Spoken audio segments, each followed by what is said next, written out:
सिद्धाणमणमो आयरीयाणं नमो उवाध्यायाणं नमो लोये सौवसाहुणं येनात्मा बुद्धतात्मैव परत्वेनैव चापरम् अक्षयानन्तबोधाय तस्मै सिद्धात्मने नमः। समाधि तंत्र में तीसरा श्लोक है। श्रुतेन लिंगेन यथात्मशक्ति समाहितान्तःकरणेन सम्यक् समीक्ष कैवल्यसुखस्पृहाणां विविक्तमात्मानमथाभिधास्ये।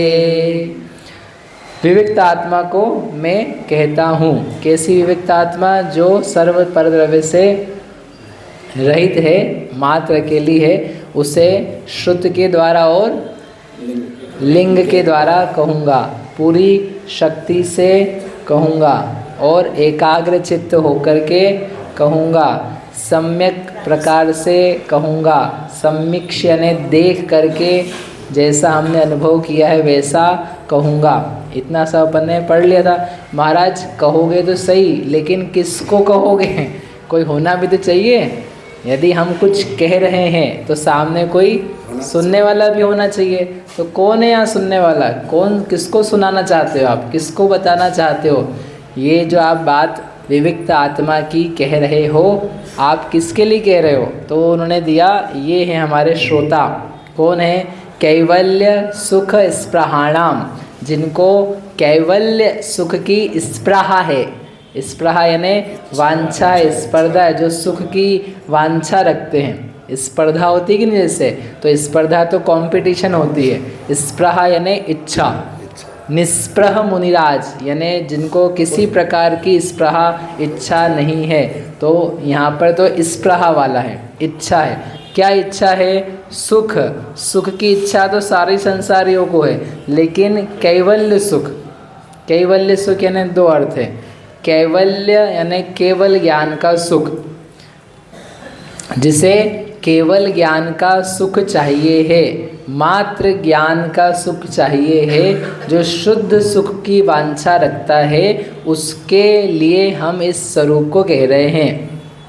अभी भगवान का नमस्कार करके आए थे। उन्होंने कहा था जयंती, जिनकी भारती जयवंत वर्ती है, विभूतय, विभूतियाँ जयवंत होती है, जो लोक में श्रेष्ठ हैं, जिनका ज्ञान श्रेष्ठ है, अक्षय अनंत है। ये सुन करके, देख करके किसी को स्पृहा हो गई, इच्छा हो गई। हमको भी क्या चाहिए है?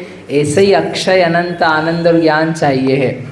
ऐसे ही हमारा भी विश्व वैभव जयवंत वर्ते, हम भी शिव बने, धात्री बने, हम भी इस प्रकार से जिन हो जाएं, जीतने वाले। ऐसा नमस्कार करके जिसकी भावना जागृत हो गई, उस जागे हुए जीव के लिए सुख की इच्छा हो रही, केवल ज्ञान की, उसके लिए हम कह रहे हैं कि इसका उपाय क्या है। सिद्ध को नमस्कार किया था ना। क्यों किया उन्होंने सिद्ध को नमस्कार? तो उसकी टीका में लिखा है कि जो सुनने वाले हैं उनके मन में सिद्ध स्वरूप स्थित हो जाए, वो भी चाहने लग जाएं कि हमें क्या होना है? सिद्ध होना है। उनके मन में सिद्धता के अलावा और कोई दुनिया भर की बातें ना रहे, इसलिए हमने किसको नमस्कार किया है? सिद्ध को नमस्कार किया। तो वो सुन करके मानो जैसे सबके हृदय में हो गया, मन बन गया। क्या हमें क्या होना है? डैडी क्या बनना है? सोने की सीढ़ी चढ़ना है कि मोक्ष की सीढ़ी चढ़ना है? डैडी भी सोने की सीढ़ी चढ़ेंगे। हाँ तो बोलो। नहीं चढ़ तो सोने की सीढ़ी। अरे रेखा जी कितनी खुश हो रही है। अभी टाइम है आपको, होगा एक दिन, वो भी आएगा। तो मोक्ष महल की प्रथम सीढ़ी या बिन ज्ञान चरित्रा क्या है? सम्यक दर्शन। मोक्ष महल की सीढ़ी चढ़ना है। दुनिया भर की सीढ़ी तो बहुत सारी चढ़ी है, और दुनिया मूर्ख बनाती रहेगी सोने चांदी की सीढ़ी चढ़ा करके।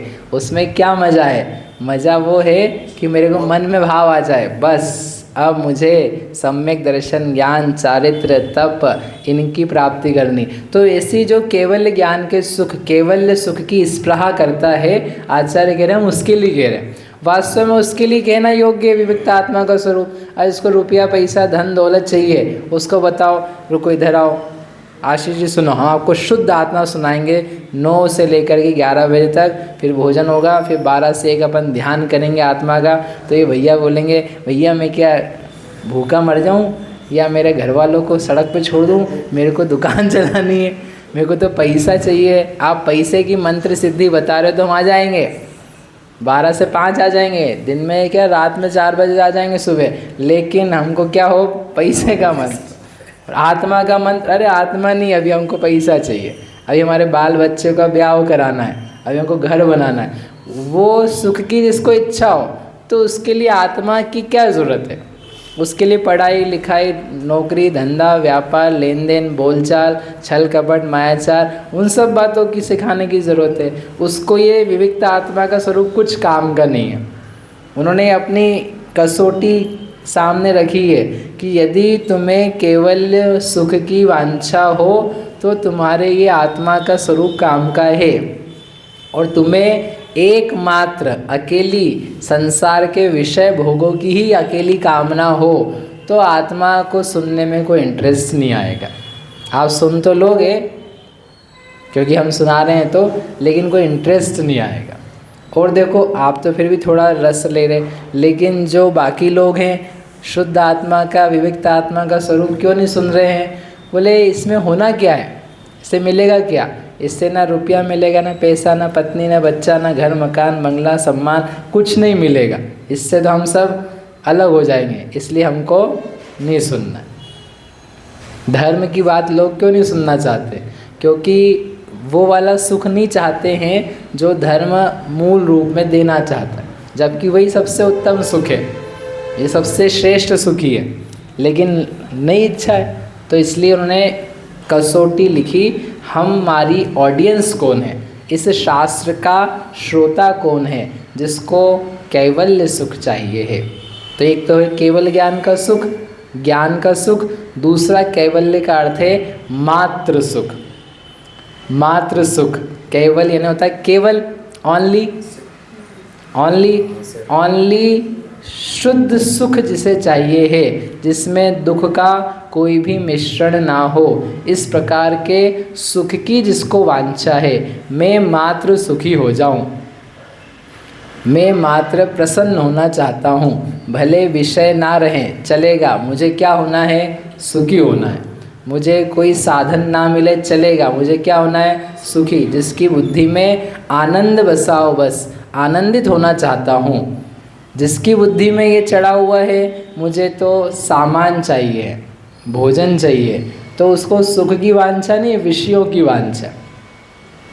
उसके पीछे जाकर के सुख की भावना आएगी, लेकिन उस सुख नहीं दिमाग में आ रहा है, उसको चीज़ें दिमाग में आ रही है।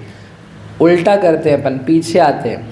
आप सुख की वांछा में, मैं तो केवल आनंद चाहता हूँ, उस आनंद के लिए फिर जो चाहिए है, जो करना हो हम करेंगे। आनंद के लिए क्या चाहिए है? बोले कुछ भी नहीं चाहिए, तो हमें कुछ भी नहीं चाहिए। नहीं आया समझ में? आनंदित, पहले भी पूछा था, सुखी होने के लिए क्या चाहिए?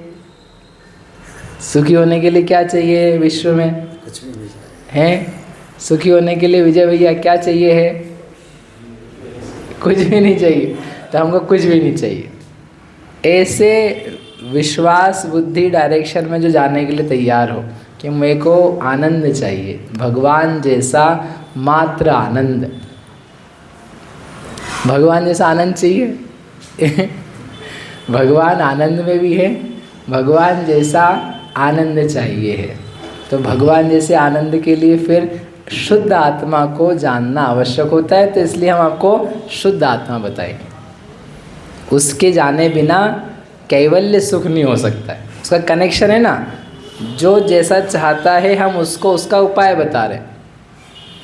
आप सुख की वांछा से आए हो, शुद्ध सुख की वांछा से आए हो, तो शुद्ध सुख का आधार कोई सांसारिक वस्तु नहीं है, शरीर नहीं है, स्वस्थता नहीं है, कोई कर्म का साता आदि का उदय नहीं है। उसका उपाय है शुद्ध आत्मा, तो इसलिए हम आपको वो बता रहे हैं, कारण बता रहे हैं, कार्य आप प्रकट करना, उसका उपाय दिखा रहे हैं, आप प्रयास करना, प्राप्त हो जाएगा। इस प्रकार से ये केवल ज्ञान रूपी सुख और मात्र शुद्ध सुख उसकी जो वांछा रखता है, उसके लिए आचार्य का अभिधास्य में अब आत्मा के, विविक्त आत्मा के स्वरूप को कहता हूँ। ये क्या करी है? प्रतिज्ञा। ठीक है, प्रतिज्ञा होगी नहीं? बढ़िया। अब आप लोगों को सोचना है कि क्या हमें सुख की वांछा है, तो अपन इस शास्त्र के श्रोता हैं और आपको लगे नहीं मेरे को तो नहीं है, तो क्यों नहीं है? आनी चाहिए। अरे अपन सुखी क्यों नहीं होना चाहते? अपने को शुद्ध सुख क्यों नहीं चाहिए है? मात्र सुख क्यों नहीं चाहिए है? शुद्ध सुख मतलब एक लाइन लिखी आपने पढ़ी होगी, वह सुख सदा ही त्याज्य रे। बोलो धर्मेंद्र जी, वह सुख सदा ही त्याज्य रे, पश्चात जिसके दुख भरा। वह सुख अशुद्ध सुख है, गंदा सुख है, पश्चात जिसके दुख भरा। जिसके पश्चात में नियम से क्या मिलना है? दुख ही मिलना है, गारंटीड। स्त्री पुत्र के साथ रह कर के खुश होते कि नहीं होते? हाँ तो बोलो, होते। तो पश्चात क्या होने वाला है? दुख होगा क्या राजकुमार जी? अरे क्यों होगा? हमारी अच्छी पत्नी, अच्छे बच्चे हैं, है कि नहीं अच्छे? हाँ तो बोलो, सब यही हैं, हैं? मुंह से हाई नहीं निकल रहा है, ठीक है, हाँ खुश हो रहे। तो दुख क्यों होगा फिर? पश्चात जिसके दुख भरा है, पक्का दुख भरा है। क्यों दुख भरा है? सिंपल एक दुख तो ये है, वियोग का दुख, वियोग, छूटने का दुख, कंपलसरी, अनिवार्य, अनिवार्य है, वियोग होना अनिवार्य है। नहीं होगा? होगा, होता ही है। वो नहीं है, किसको नहीं होगा? सबको होगा। तो उसमें दुख तो भरा हुआ ही है। मिलने के साथ में छूटना लिखा हुआ है, जो मिलता है उसका छूटना निश्चित है। मिलना निश्चित नहीं है भले, लेकिन मिल गया है तो छूटना तो निश्चित है, जितना सामान है वो, जितना संयोग है। इसलिए जिसके पश्चात में दुख है वह सुख शुद्ध नहीं है, अशुद्ध है। शुद्ध क्या है? जो सुख होने के पश्चात दुख कभी ना हो। अनंत बनने के बाद में कभी दुख नहीं होता, सिद्ध बनने के बाद में दुख नहीं होता। ऐसा सुख हमें क्यों नहीं चाहिए? यह अवश्य चाहिए। इसलिए हम क्या हैं? इस शास्त्र के सुनने के श्रोता। इस प्रकार से ये भूमिका बनी। अब इसके आगे स्वरूप क्या है आत्मा का, वो आज के आगे कहना प्रारंभ करेंगे।